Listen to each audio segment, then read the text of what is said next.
Госпожо, как се казвате ви? Иванка Петрова Романова.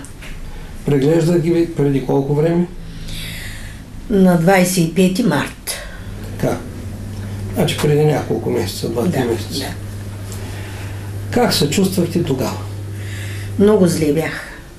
Какво усещахте? Ами нямах сили, болки имах, бъбреците ме боляха, кръста целия, тук отпред черния дроб. Мислехме, че е много лоша работата, обаче като додох при вас ви казах, че... Добре, при лекари бяхте ходили? От болницата излязах и додох тук. От болницата излязах? Да.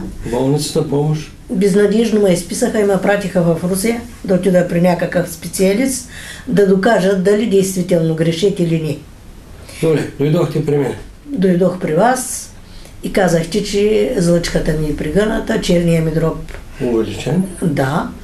И дадахте ми билките, аз почнах да ги пия и благодарение на това и сега нямам болки, ама някой път излъгвам се и хапвам пържена нима. Добре, разликата каква е?